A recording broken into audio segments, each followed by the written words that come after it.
ये है बेटा आयनाइजेशन एंथैल्पी। इसको ऐसे समझो जैसे बेटा बहुत अच्छी चीज को समझते हो ना, गाना सुनते हो ध्यान से।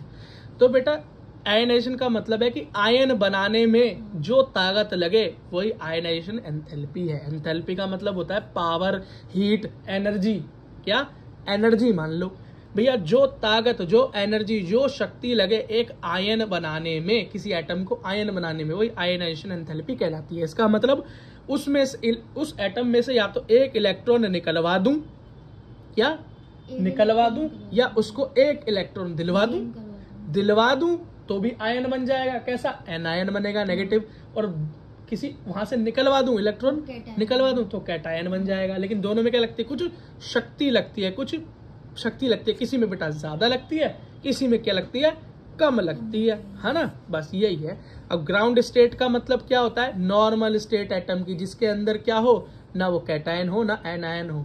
लेकिन बनना तो सब चाहते ही हैं, क्योंकि हर कोई स्टेबल होना चाहता है, तो इलेक्ट्रॉन देकर और कुछ इलेक्ट्रॉन लेकर। ठीक, अगला देखो बेटा, फर्स्ट आयनाइजेशन एंथैल्पी क्या कहलाती है भैया? फर्स्ट आयनाइजेशन एंथैल्पी कहलाती है वो शक्ति, वो एनर्जी जो सबसे पहली बार पहला इलेक्ट्रॉन निकालने में इस्तेमाल हो।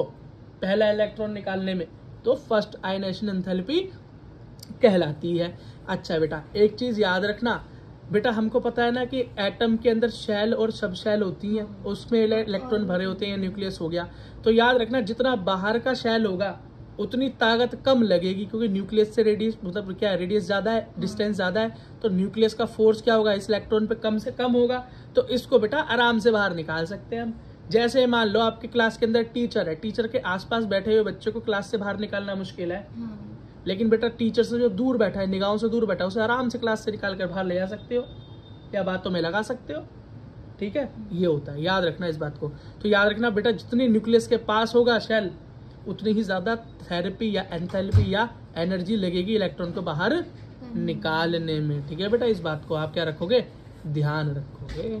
अगला देखो बेटा, अब बेटा आयनाइजेशन एंथैल्पी कैसे घटती और बढ़ती है, याद रखना। लेफ्ट टू राइट जाएंगे, लेफ्ट से राइट जाएंगे पीरियड में, तो बेटा आयनाइजेशन एंथैल्पी बढ़ेगी। क्यों बढ़ेगी भाई? क्योंकि एटम का साइज छोटा होता चला जाता है। क्या? छोटा होता चला जाता है।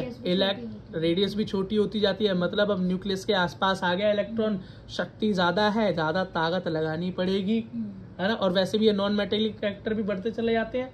तो नॉन मेटल बेटा इलेक्ट्रॉन लेना चाहते हैं, देना तो चाहते ही नहीं।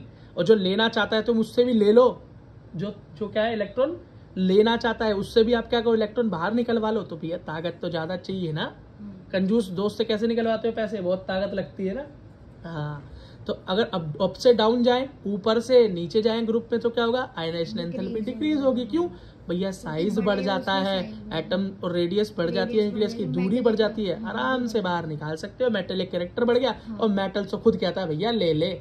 क्या भैया ले? ऐसा दोस्त है तो खर्चा करता है, हल्का सा बस पिन लगा दो, मेरे दोस्त चल पेटीज खिला दे आज। अगला देखो भैया, एक्सेप्शन देखो, एक्सेप्शन केमिस्ट्री का मतलब क्या है? एक्सेप्शन।